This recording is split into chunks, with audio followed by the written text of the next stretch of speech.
Bag. I want the bag. Work my way from a garden to a track. Flip it from a track to a plot full of acres. Do it for the farmers and the producers and the makers. What we even here for? Occasionally I ask it. I know it's more than struggling, anticipating the casket. Reap what we sow. I'm trying to fill up my basket. Life's a plantation, I self-law and master. Over the plot I've been granted on this planet. Now it's slanted, cause the chosen been supplanted. But if you overstand it, it was spoken. Fractured, but we ain't broken. Even though some would rather play the role of token, we growing. Black through the essence of a presence. We carry the blood of gods, we carry the mind of peasants. Rich black gardens, future look more like Eden. Multiply seeds like the seed banks in Sweden. Rep my planners on plan according to season. B1 code, switching it up is treason. Black power, family what we eat. Either we get fed or we feed. B1AG. What's growing on? What's growing on? What is growing on? I'm John Henry Harris. We have Farmer Brown the MC, and this is B1AG Daily Bread Podcast. Welcome Black to the garden. Here at B1AG, we focus on Black agriculture as it pertains to agriculture production, education, marketing, health, food, and nutrition, and economics, all for the Black family. Today, we're going to talk about fertilizer. Doesn't really sound like an interesting topic, fertilizer. But there is a global shortage. On top of everything that's going on in this world right now, there's also a global shortage on fertilizer. But dang, John Henry, why is that important? This is important because fertilizer and other inputs are very important on our food production. Now, with the pandemic, shipping supply chain issues, and things like that, we have another issue that is affecting food production. So today we're going to deep dive into this subject about this global fertilizer shortage, and it's no-ish. Global fertilizer shortage threatening food production and driving up prices. Because at the end of the day, if there's less fertilizer, that's less yield of agricultural products.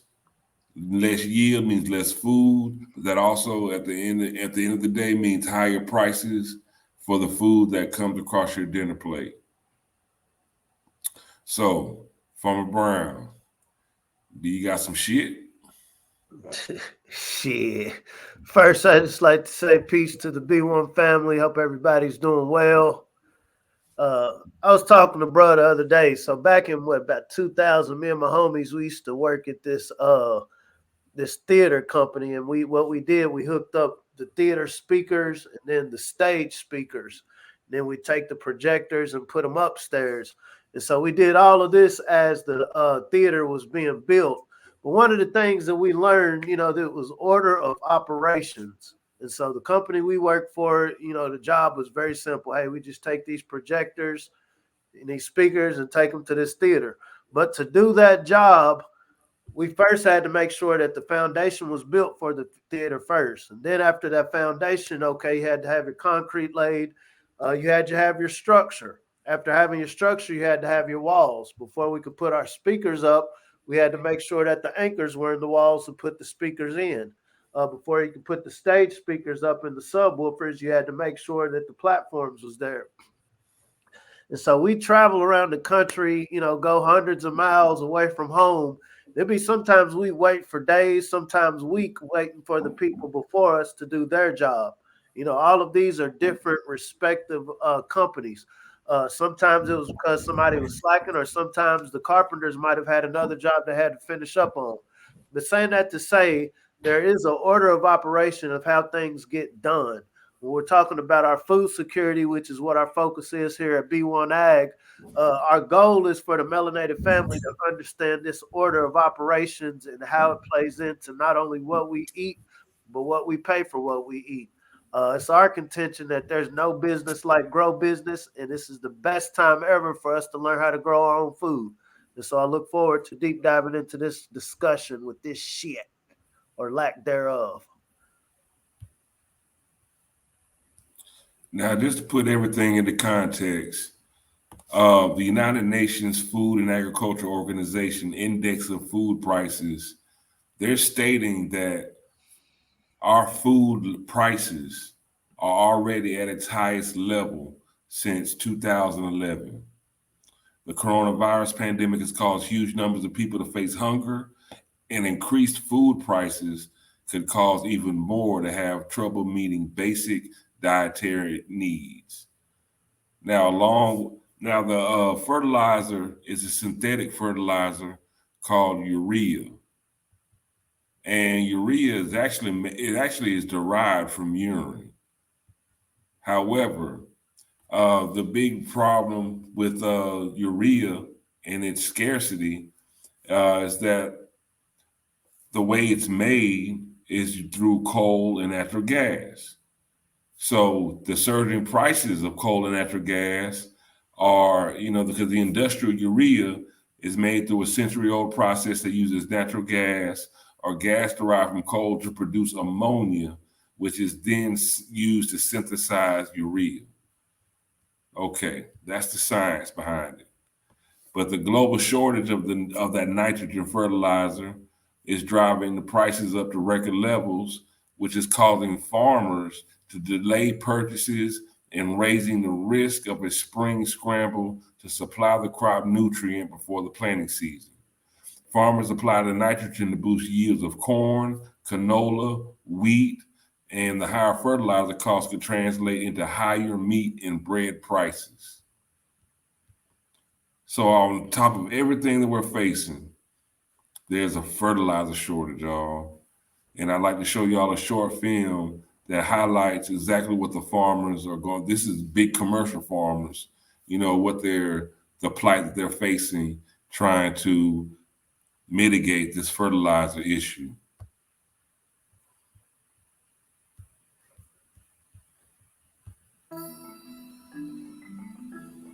Farmers in the United States are watching closely as fertilizer prices skyrocket. Prices of some regularly used products have more than doubled and in some cases tripled versus last year.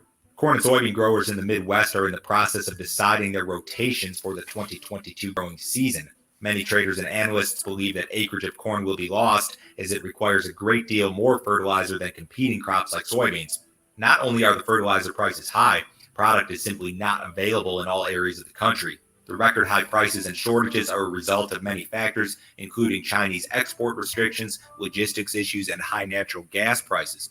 Corn prices for fall 2022 delivery hit contract highs this week. Many believe that corn will need to buy acres from other crops next year via high prices as a result of these fertilizer issues.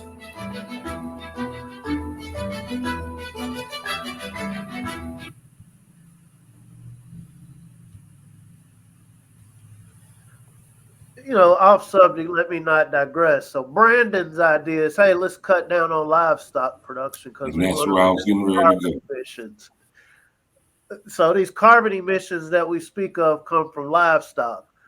This urea that you speak of, it's not humans pissing, it's the livestock.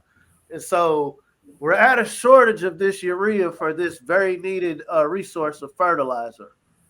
And so my great, high IQ brain says cut down on the natural organism that produces this urea. So like I said, I don't want to digress, but saying that to say, in the words of Rahm Emanuel, let's not let a crisis go to waste. One of the things we talk about at healthyblackfood.com is the importance of melanated people understanding how to get black to the garden, growing our own food. Are we saying that you can go out and grow acres full of wheat and corn, grains in your backyard? That's not what we're saying. But understanding these processes, understanding all of these logistics that are involved in our food system. If you understand it from the seed level, then we talk about things like fertilizer. We understand, okay, yeah, I don't have fertilizer for these large crops, but there are ways I can create potting mix or potting soil in an urban garden setting, on a balcony garden, so to speak. But we're going to touch on that a little bit later. But that's what came to my mind when you brought that up about the urea. And so obviously it will be your livestock. And that's exactly where I was going to go, is because this is an issue as far as the fertilizer shortage. This isn't the first time in history that there's been a fertilizer shortage. And the way that the farmers mitigated that fertilizer shortage was to bring pigs or more cows into their operation for that manure, so they can use that manure, and chickens, to use that manure to as for fertilizer, to keep that soil rich and able to grow food. But this carbon emissions, they're so high on carbon emissions and cutting that down, and they're cutting livestock and rather us eat lab grown meat. So it's like a self-fulfilling death spiral. You think about this too, like I said, throwing no shade. I wouldn't want to be a farmer who is dependent upon this fertilizer and these different processes when we talk about order of operations, because this will hit your pockets hard as a producer. But there's a shortage of chemicals. Here at B1AG, we talk about this concept of organic versus non-organic. Organic means it doesn't have chemical inputs or minimal chemical inputs. Once again, when we talk about, we have all the canary in the cave has come out and said, hey, y'all, if you're serious about your food security, you might want to learn how to grow your food. So because of these chemicals, and it isn't just the fertilizers, other chemicals involved in the large-scale commercial ag operations. And this is maybe a rhetorical question. Family, should we be upset that the chemicals aren't available when we're talking about organic, when we're talking about wanting to get back to nature? We know fish, fish. We know chicken manure, like you said, sheep, pigs, cows. There's different manure that comes from animals that are around. There's actually some producers, depending on where you live, like this is something that they sell. They might be raising chickens and they have excess chicken manure. This is actually great for fertilizer in the case that you're not able to go to the store. It is the chemical-based ones. So when I'm saying fertilizer, I'm talking about what happened, what was there before we had a store that you could go to get a fertilizer that was treated and all of these different processes. Compost. Once again, here at B1AG, what are the things we can work on now in January? This is a great time to start getting your organic matter, your leaves, whatever organic matter, vegetation, put it in a compost bin. Get it ready for the spring, because we see we're not going to have the luxury of just going to a store, getting the nitrogen or getting the fertilizer that many people have been used to.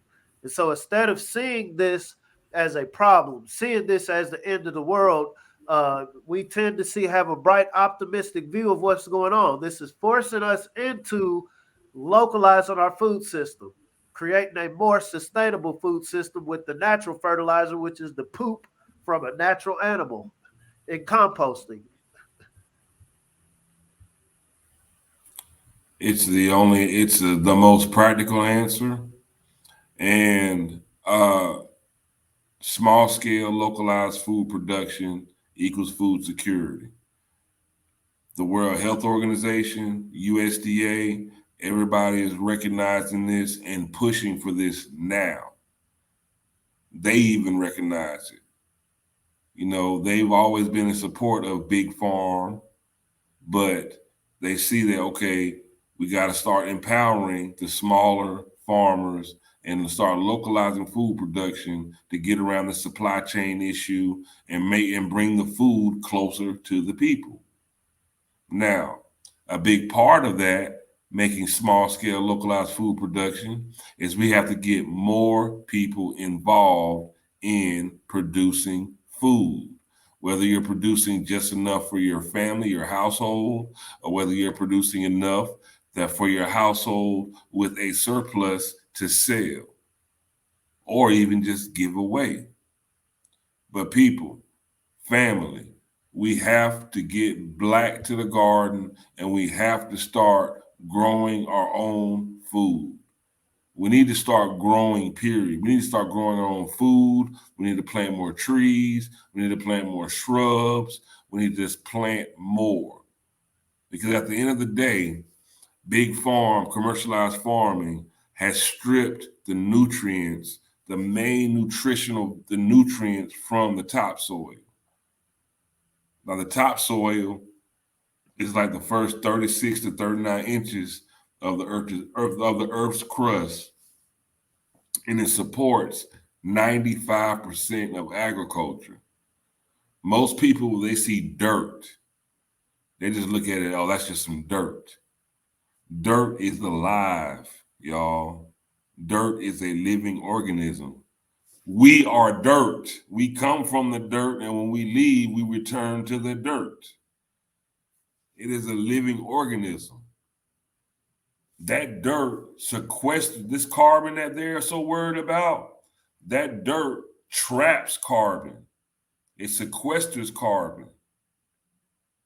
That dirt does so much more. It fosters growth of food. It helps with oxygen production. I mean, it regulates, it absorbs, filters, and regulates flows of freshwater bodies. It plays a vital role in climate change mitigation and, again, carbon sequestration by decreasing the greenhouse emissions into the atmosphere. But this healthy soil is disappearing. Picture Man 63 said it best. Food wars are here. I used to watch G.I. Joe. What they say? Knowing is half the battle. G.I. Joe. G.I. grow. B1 grow. And so here at B1AG, our concept is, what are some of these basic concepts? You know, we don't have time to go get degrees in ag. It will be great. These are great areas to push our youth into. But as conscientious individuals wanting to make sure that we're a thriving group, this is the time to start applying some of the ancient knowledge of, once again, compost. If you can, pull up the slide. So when we think about urban agriculture, some of the soil amendments. And so we have people investing in the metaverse, the stock market. You know, I'm not against that. But some of the things we can be invested in, keeping the mindset of an ant, of staying ready so we don't have to get ready. Some of the things to start investing in is potting mix. There are amendments to where, okay, maybe I don't have good soil, or maybe I don't have soil at all. There are ways you can actually create potting soil. And so to kind of get an idea of what soil consists of. And so perfect soil is classified as loam. And this is a perfect balance between sand, silt, and clay. That's optimal if you're talking about a natural environment. The sand, this is going to help your water trickle down, good drainage. Your clay is going to give your soil structure, because you don't want to just put your plants in soil and then the sand and it goes straight down. And so loam is a perfect mixture. Your silt, this is where your organic matter is going to come from. And so what you want ideally in soil is a perfect mixture of these elements, and that's called loam. So if you can go to the next slide. And so some of the things that are naturally occurring when we think about investing, vermiculite, for example, this is something that you could get at a hardware store. The same way you could go get potting mix or anything else, get vermiculite, bags of vermiculite, green sand, peat moss. When we talk about manure, so manure, peat moss, and vermiculite and green sand, it absorbs and retains moisture. If you go, if you kind of visualize a sponge, and so you're making a sponge. We think about gypsum, sand, and perlite, and so this improves soil drainage. So once again, you don't want to grow your seeds in rocks. You want good soil that's porous to where the water can trickle slowly and water your roots. And so gypsum, sand, and perlite, these are things that you can buy at a hardware store. And these are naturally occurring elements. If you can go to the next one, minerals. So if you're wanting to loosen heavy soil, so say you have a lot of clay where you're at. And so peat moss, gypsum, vermiculite, perlite, and green sand. So this loosens your soil. So once again, these are things that you can invest in. And obviously, like the sister said, compost and manure. It enriches poor soil. Notice we weren't talking about chemicals. All of these are naturally occurring minerals. And so once again, you can actually buy these at hardware stores. This is what we talk about cooperative economics. Do we have people going in on groups to buy these resources that will be valuable? We talk about NFTs, but I think having different things to go into producing are equally valuable. Since we see on a large scale that the fertilizer that the large scale producers aren't going to have is going to be available, we're trying to be ag leads. We're trying to play this game. I'm not going to say trying to. We're playing this game. And we understand knowledge is power. And so it's understanding what it is we're working with. We want to create a perfect matrix, no Neo. We want to create a bed for whatever it is we're planting. This fertilizer, ideally, dealing with the usual suspects, is laden with chemicals. We know these chemicals, they add to the pre-existing conditions. I noticed with the USDA, so they're no longer going to say GMO, they're going to say bioengineered. If you want to speak on that a little bit. The world is changing. Well, the main thing is, I know from the soil aspect, these herbicides, pesticides, over farming the land with big commercial farming is depleting the soil of the great organic matter that allows agriculture to flourish. So what that in turn does is it turns it into dirt, like sand. If you go back into history, we had the big Dust Bowl, which caused the first, the Great Depression. It was because the topsoil, had become so depleted of its nutritional value and just moisture that the wind literally lifted it up and would just take it away. And we're in a threat of a desertification of the planet. If we look at that world map behind Farmer Brown MC's head. Hold on, let me take this away. If you look back at the map behind Farmer Brown MC's head, right? All that yellow is sand. It's where these are, sandy dirt areas. They are encroaching on the green areas. Look at the west coast of the United States. All the fires. The water shortages. The lakes drying up. It turns the land into sand. There are ways to mitigate and to slow this process. This used to be an ocean. Just to put it in perspective, the world changes. The climate has always changed. This used to be an ocean. The Grand Canyon used to be underwater at a time, whether we're talking about Pangea or what. So say that to say we're in a transitional moment. Don't let anybody scare you into thinking the world's coming to an end. We're on a living organism that changes. I'm not the same person I was when I was 20, not the same person I was when I was 30. What do they say? Mother Earth, Pangea, or Tiamat, whatever. It changes. And so as a melanated family, are we changing with it? We understand the modern way that people have been producing food. When I say modern, I'm saying the last 100, 200 years. It is changing. When we're talking about economics, when we're talking about thinking long-term, this thrivalism, are we reasserting ourselves within the food system? We've had the knowledge or the experience of watching what's gone right and what's gone wrong. We know our ancestors built the wealth of this nation through labor. We're not saying that, okay, you can just go out here and start a garden and suddenly the world will be a better place. But is that a start?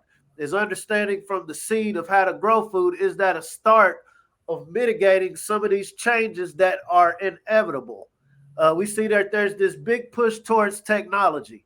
Now, I don't think you have to be a genius to realize, okay, for this technology to work, that means something else from the planet, something natural is going to have to be extracted to build all of these machines, to power all of these machines. Now, does that sound like that's going to create these green spaces, or does it sound like it's going to create this desertification?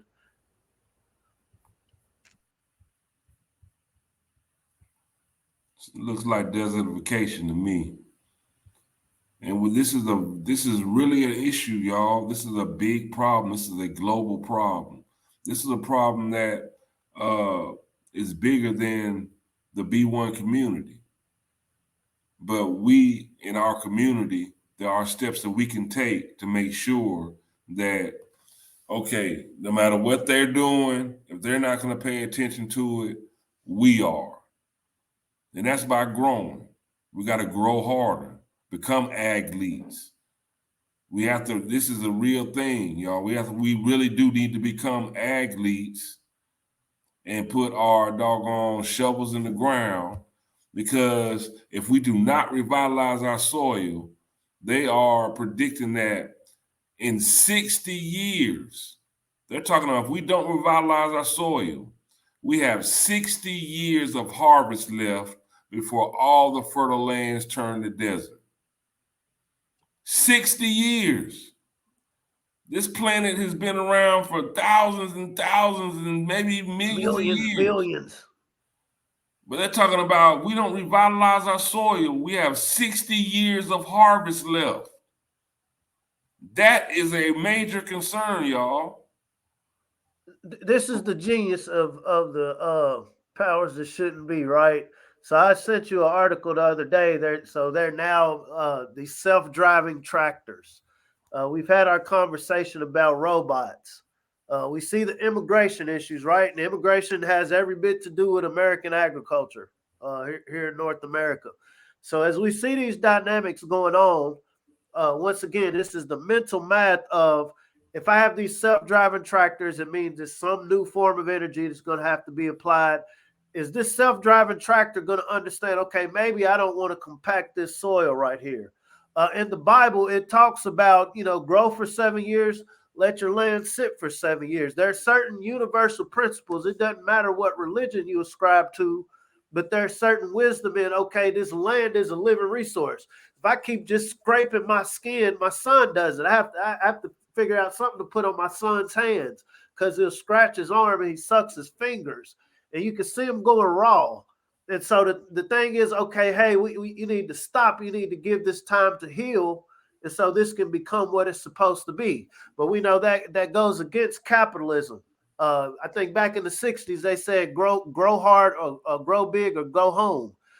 It sounded good as a mantra, but that was horrible. That was very unnatural. And so what we've been doing, and when I say we've been going along because we've been consumers. Many of us have been comfortable, myself included, have been comfortable just being consumers versus really, kind of falling back and looking like, okay, hey, as long as these people keep doing what they're doing, the way they're doing it, and it's not contested with a better way, then we're going to get a horrible result.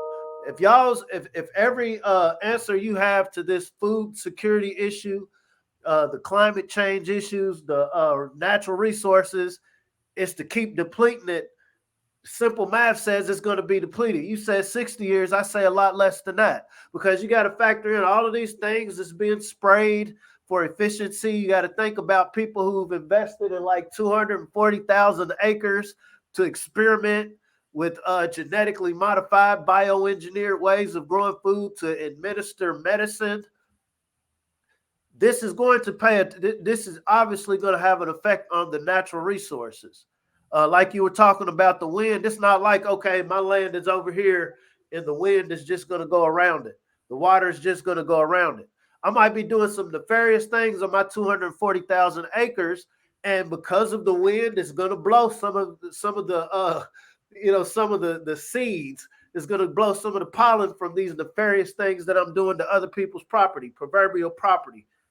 Absolutely, absolutely. Become the black Amish, the melanated Amish. The water, it's not like water is going to stop at this property and skip. It's going to flow everywhere where water flows. So once again, if we don't counter that with learning ourselves, how do we get black to the garden, black to nature? We're going to inevitably be affected by these things, family.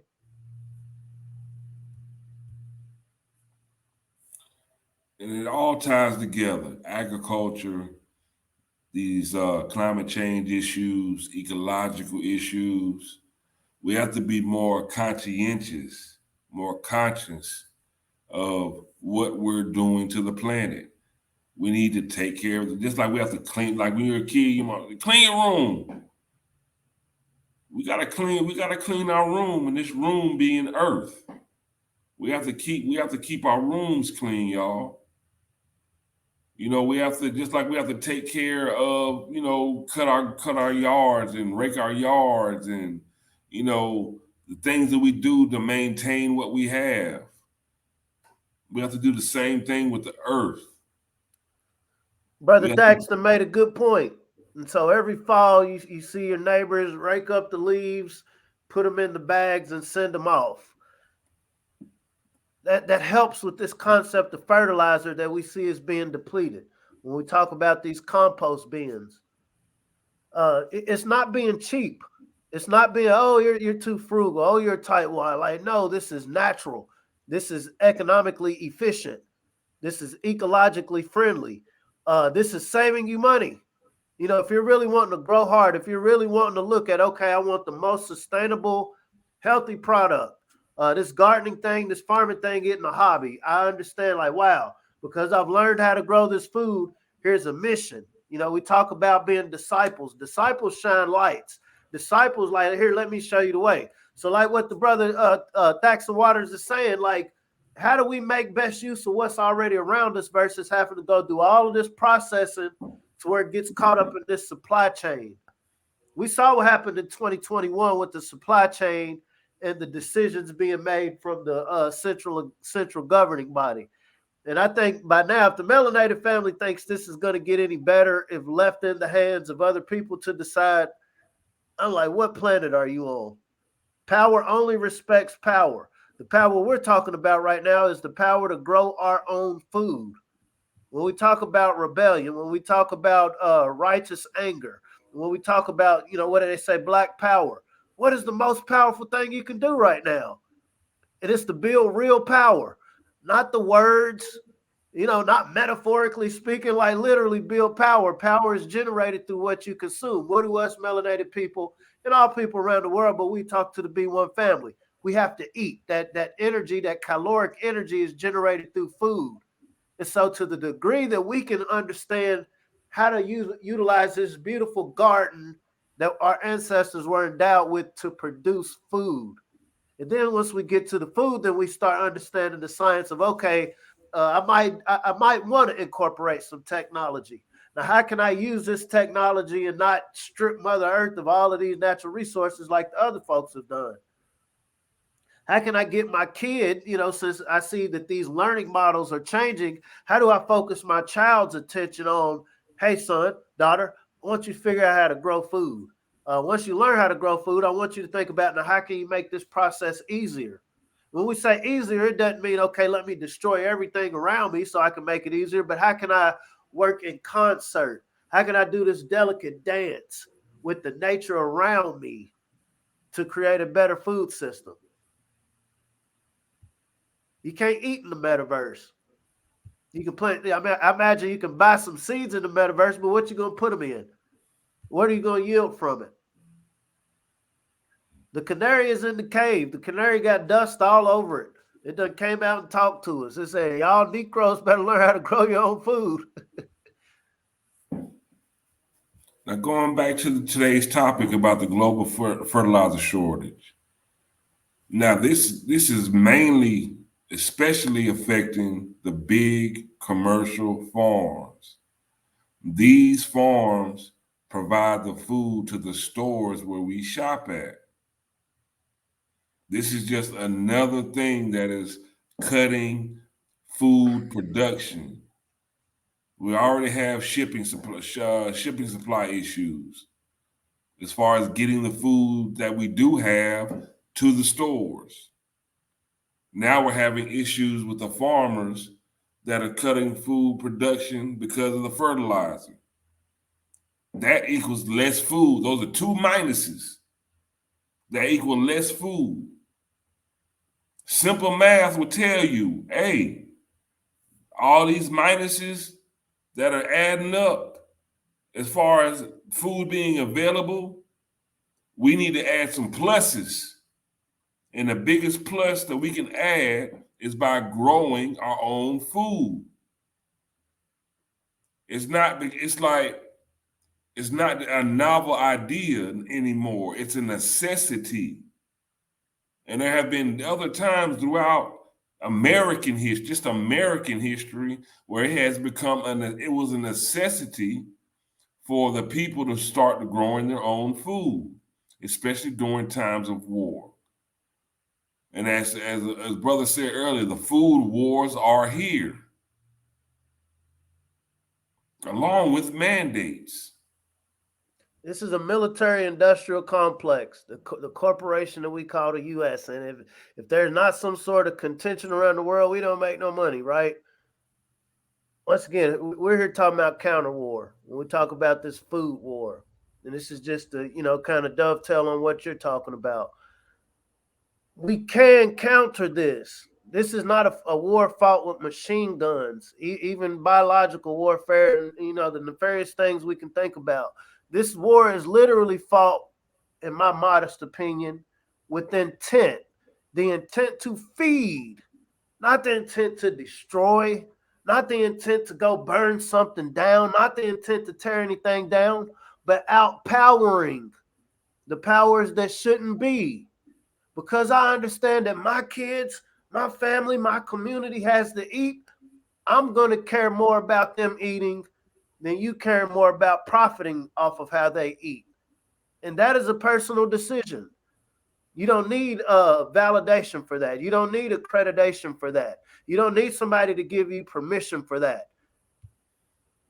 This is something that starts with the individual. You look at this world around you, you look at all of these perceived problems, and you look at what's needed to get this food started. The prices are going up. I'm trying to be as politically correct as possible. Like, this is a horrible situation, family. If we don't, and I hate to be reactive, but if we don't take initiative, this is going to get worse. And we know that when it comes to wealth, our community is pretty much affected worse. But the wealth we do have is epigenetics, we still have the genetic predisposition to understand how to make more with less. And so, if a critical mass of us, not everybody, but a critical mass of us can understand this now, not only apply for ourselves, but pass this game down to these young people. We don't want these youth who've already been socially distanced, all of the mental issues that the lockdowns and the pandemic, Freudian slip, has brought. We don't want them to get 10 years down the road and never have gotten this information, never have gotten the information on how to produce food. I was watching 1984 yesterday, George Orwell's 1984. And they had been in conflict so long, the star's name was Winston, that they forgot what a real tree looked like. They were eating these little cubes. It makes me think of Soylent Green. They were eating these little cubes. It tastes like meat. I don't think it's meat, but it sure tastes good. You don't want to get to a dystopian place where people have forgotten what it means to be normal, what it means to just be an organic living being. These are conversations we have yesterday to fight this war for the next decade, 2 decades, for the next century. We can't let another generation slip and not be in black kindergarten. Let's get back to the garden, y'all. Let's all become the best athletes that we can become. The power is in our hands, and many hands make light work. Let's grow our own food. We have some great things in plan for this year, because our intent is not to just talk. It's about that action, boss. We're about that action. Action is when you see change, not just through talk. That's just the catalyst. After you talk, you got to go into action. So we are on a mission to make sure that our people put this agriculture into action. We're going to put this agriculture into action. And we want as many people on board as possible. This isn't like Noah's Ark. where it's restricted or restricted access. This is an all access pass to self-sufficiency, to empowerment. It's simply by growing your own food. And this is what we're going to keep pushing. And we're going to push it and push it and push it and push it. Fighting against that algorithm that wants you to be entertained and distracted by this BS. And we're going to keep pushing this B1 algorithm until we're all LeBron James level athletes, Kobe Bryant athletes. Gonna be Hall of Fame growers. Power's in our hands. Pushing the black algorithm. Ancestors, they mastered the systems. We raising your bosses, no victims. Planting that knowledge curriculum. Blessing the roots with the nutrients. The darker the berry, like Nubian. Dropping receipts like I'm Julian. The streets with that food like Peruvian. Trapping the merch and the fruits and the veggies. CSA boxes, my package is heavy. Ship across town in the bed of my Chevy. Printing them up, growing hard for that baby. If you stay ready, you ain't gotta scramble. Bet on black farmers and growers, no gamble. Reclaiming our pain cause the game is in shambles. Blessed with that melanin, carry the mantle. Mothers and fathers of civilization. Black to the garden with food cultivation. Building back better through black innovation. B1 community growing the nation. Genetically designed to be the dopest. Stoking that growth mindset. Codified, now we focus. Farming on track on track. Feed the fam, break bread with them. Pushing that B1 algorithm. Now, watch me get them. Watch me get them. Pushing that B1 algorithm. Rhythm on. Feed the fam, break bread with them. Pushing that B1 algorithm. Watch me get him, watch me get him. Pushing the B1 algorithm. So B1 Beauty Supply, speaking with the sister Felicia C. You don't need a house to have a garden, like B1 Beauty Supply said. So growing in pots, growing in containers. Maybe we kind of danced around the topic today, but one of the main things we want the family to take away is this is now time to innovate ways to grow food. From my perspective, look at everything like a square foot. Look at everything like a square foot of space, almost like Legos or Tetris. Within a square foot, we don't have the chart in front of us, but you're looking at a tomato plant, a virile tomato plant, pepper plant. You get multiple onions, lettuce. So look at whatever space you have, because this whole concept is working with what we have. This concept of waiting, hoping that nefarious entities are just going to somehow prioritize our food security over all these other problems going on. Yeah. And so once again, we're going to go over this real quick. So in a square foot, and this could be a square foot in a milk crate. We think about the milk crate challenge. This is the ultimate milk crate challenge. You think about bags.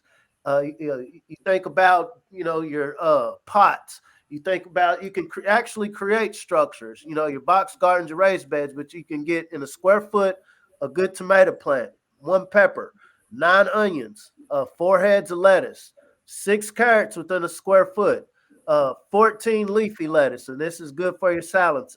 2 cucumber plants, 1 hot pepper, 1 squash. 2 potatoes within a square foot, 1 pumpkin, 2 corn, 9 beets, eggplant. You get 9 spinach plants, 4 garlic, 16 radish. And I'm not going to go through all of these. We encourage the family to, rewind, look back over this.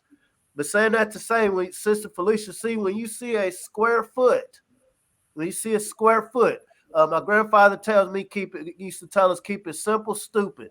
Now I want to fill this square foot with something that is edible. To have something edible, whatever I'm going to plant here needs a matrix. It needs something that can hold whatever the matrix is. Theoretically, in nature, it will be soil. But if you're indoors, if you're growing in your condo, if you're growing in your apartment, in your balcony, you can actually grow within a room. You don't even have to be outside. You will have to have light. You'll need about 13 hours of unnatural light. But all of these are things, once again, when you understand these basic concepts, you'll be able to tailor it to where you're at. The sisters in Hawaii, so what, the growing methods she would take in Hawaii are very different than say somebody in Chicago, somebody in Texas, somebody in New York. But the concepts are the same. My plants need a matrix to grow in. If I don't have the natural ground outside, or if the soil has been depleted, how can I make my own soil? And this goes back to some of the soil amendments we showed earlier on: the peat moss, vermiculite, green sand, blood meal, compost. I saw some brothers and sisters talking about coffee grounds. And so right now, while we're in the proverbial winter, this is the time to store these things. This is the time to get those compost bins going. Like the brother Thaxton said, he's already planning for, like, hey, I'm in January, but I'm already planning for my greenhouse operation, my high tunnel operation. So once again, there's always something to be done. Even if you're not outside, even if it's cold and snowing, planning. A part of anything working is a good, formidable plan. There's no time wasted. And like I said, this canary keeps on chirping at us. The canary is coughing. I think canary got the Oma DEFCON. I think it's something new. Oh, my crayon. What's it called? The Oh My Crayon. Oh no, it's a new one. It's DEFCON. It's a mixture between and the O and Oh My Crayon. It's a mixture. I'm not making this up. I wear these bright glasses because I have a bright, optimistic view of after this. You know, I'm not blinded to this food war that is directly in front of us. We were born into it. This is my jersey. We were born into this. And so, you know, and this ain't a league where you can just trade your team. I mean, you can try, but I love my team. And I see this huge opportunity for this melanated team to reassert ourselves as athletes, as the original aboriginal athletes of this planet, and creating a better food system. We have a much, me personally, I think we have a much easier conversation when we're talking about justice, reparative justice, when we can feed ourselves. Because as long as the person who's feeding me, if I'm asking them like, hey, now, I know you're feeding me, but I also want you to give me more because you took this space. You took this space of mine to grow the food to feed me. What does this process look like? But when the melanated family plant, and this is like I said, amongst the individuals, when we understand for ourselves the degree that we can feed ourselves, not just in theory, but in application, to that degree, every other conversation we have is a lot more powerful, a lot more effective. Because I know, hey, you can't feed yourself, so I'll just starve you out. I'll just wait you out. Y'all don't support y'all's black farmers, so why should I support them? If y'all are going to let these black farmers get depleted, all that's going to be left is my farmers and my choice. And then if I just, because we stay on code. This is how we got all of this going in the first place, by being on code. It was written in the first Constitution to make this a white nation. The cornerstone of any building is the cornerstone. You can paint it however, but the cornerstone is the cornerstone. It is my conjecture in this conversation that we have a cornerstone on feeding the melanated family, getting so good at it that we heal this planet. This planet was a blessing. We will be punished if we allow it to be destroyed. How do we stop it? Is it with pitchforks? Or is it putting these minds towards a better way of doing the business of feeding people? And on a small, what did they say? As above, so below. To the degree I can feed just those around me. Because each of us watching are just one individual. But all it takes is one little small pin to pop a huge balloon. And so when we can get on that code of learning how to feed one another, understanding the science behind it, how do I take this little bitty seed and turn it into a plant full of tomatoes within my apartment, Sister Felicia C. How do I take it? I'm in this cold area, but I realize if I got this little plastic structure with, some materials that might have cost me about $10, $20, I can grow all year round because the sun's going to beat through this plastic, obviously food grade plastic, and it's going to heat it. And so I'm going to create this artificial environment for this that I'm planting. And it's being able to tailor that to where you're at. And that's the code. It doesn't have to be spoken. There's no algorithm that can take that away from you once you know how to grow your own food. Because we all have to eat. It's unavoidable. There's no steak dinners in the metaverse. There's no salads in the metaverse. What do they say? Fight or flight. I think this is our time to fight, family. And this isn't just food security. If we can feed ourselves, there's so many other battles that we can engage in. It's definitely easier to fight if you're not fighting the hunger pains. So those hunger pains, they will take precedent. They will win the fight if you're hungry. So there's nothing else you can do. That's your energy. You know, to do anything, you need energy. We get that energy from eating, from intaking nutritious foods and drinking good water, or eating our water that's in our food. Brother Mario said there's nothing that we're not great at. That's my irritation, bro. That's my irritation because I know, damn it, if the melanated people, because see in North America, you know, we have arms. You know, there's a lot of things we have here, specifically in Turtle Island, that the family around the diaspora don't have.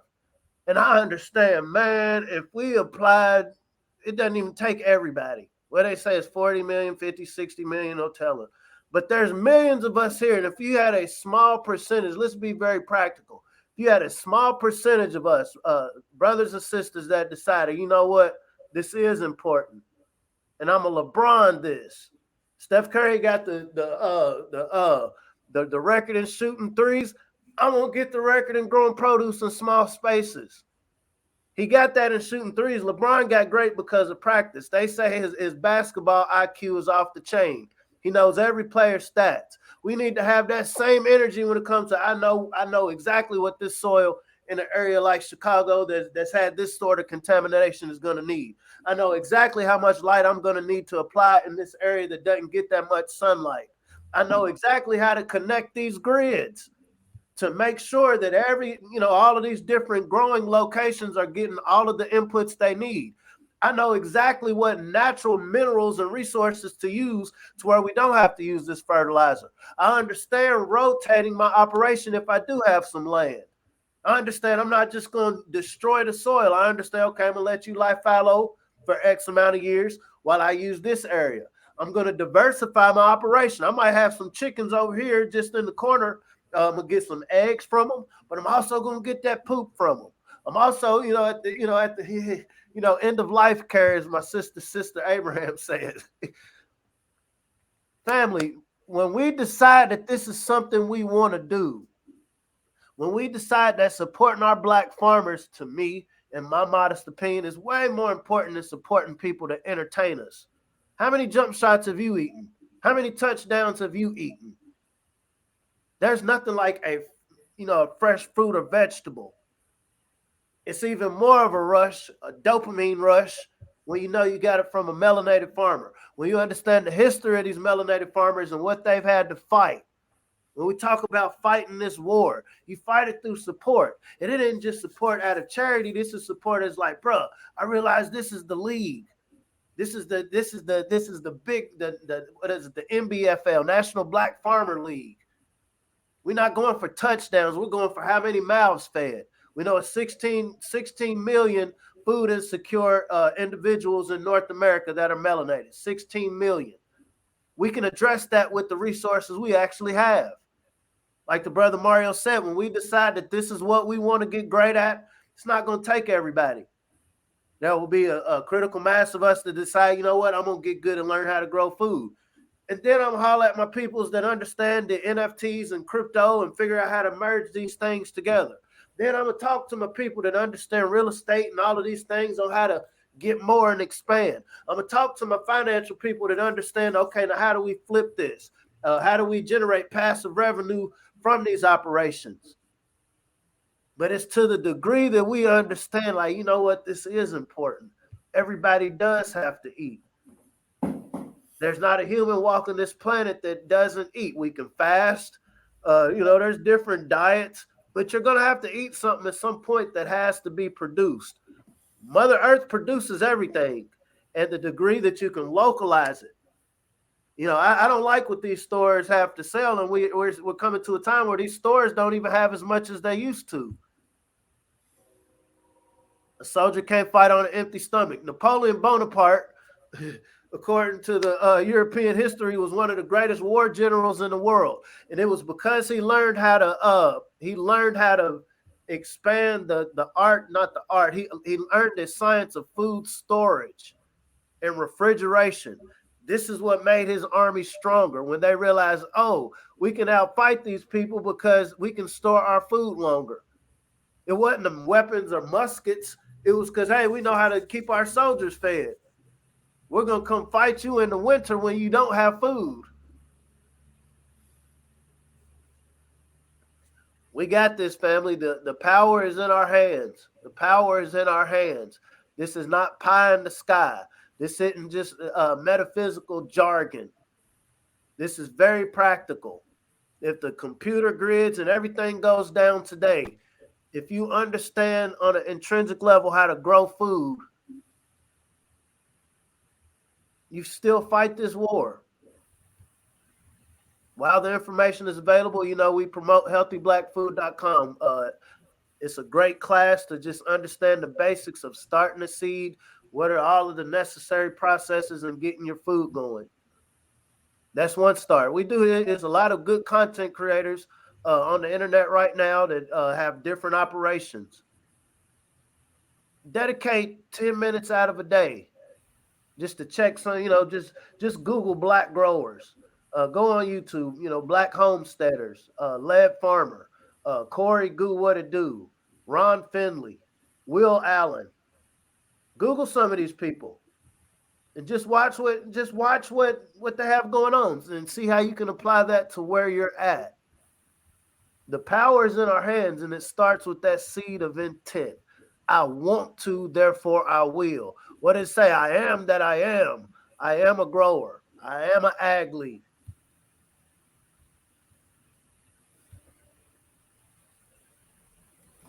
So let us embrace and empower our inner athletes. Let's grow our own food, y'all. That's a great form of self-love. It's just providing food for yourself and your family, your loved ones, your community. That's a great act of love. And love will take you a long way. We'd like to thank everybody for tuning in today. This was a great show. Global fertilizer shortage threatening food production and driving up prices. How can we fight against that? Grow our own food. Growing our own food, it solves a lot of economic problems, social problems, mental health problems, these pre-existing conditions that we suffer from so highly in our community. We can eliminate those just by growing our own food, make sure that we're eating healthier. It's like everything, almost every problem that we have in our communities can all be solved through agriculture. It's a powerful thing. Just through the power of food and humanity. So, Brother Mario's on one, agri-sports. Seriously, I think about the Negro leagues, right? Think about it. Okay, yeah, y'all got good at throwing this ball through a hoop. What is it, 50, 60 years later, you have your Wilt Chamberlains, your Michael Jordans, more. We dominated. Y'all know how to make this music and put it on tape or put it on 8 tracks and records? We dominated and created hip hop. We don't own it now. Oh, you throw this pigskin ball up and down the field, James Brown. To fast forward, and now We don't own it. But what if we take that same energy? What if we become the Jackie Robinsons of agriculture and learning from the lessons of history? No, we gonna do our business right this time. We're gonna hold this. We're gonna patent this. We're gonna protect this. We're gonna keep it B1. We're not gonna be co-opted. Because butter biscuits cannot sustain us. I don't need your attention. I don't need your accreditation. This feeds the family. This is the ultimate agri-sport. We don't need permission, family. It's that seed of intent. This is not hate. This is love. Because at the end of the day, if you really, really want to know something, you really want to be smart, you really want to show how smart you are, what do the people need to do, bro? If you really want to know something, let's turn this shit into fertilizer and learn how to grow something. Power up! Hey, y'all, thank y'all for checking in at B1AG Daily Bread Podcast. I'm John Henry Harris. We have former Brown MC. Thank you for all our watchers that tune in. I see all the knowledge being shared and all the connections being made in the comment section. Let's keep that going, y'all. Let's keep it growing. Let's just not keep it going. Let's keep it growing. Because at the end of the day, I love to sit. I hope we all can sit at this proverbial dinner table, and I love to eat meals with y'all. I love to share, break bread with y'all, and have us all enjoying the grand harvest. So, again, I'm John Henry Harris. We have Farmer Brown MC, Daily Bread. This is B1AG Daily Bread Podcast. We'll see you soon. Meet you black in the garden. Peace.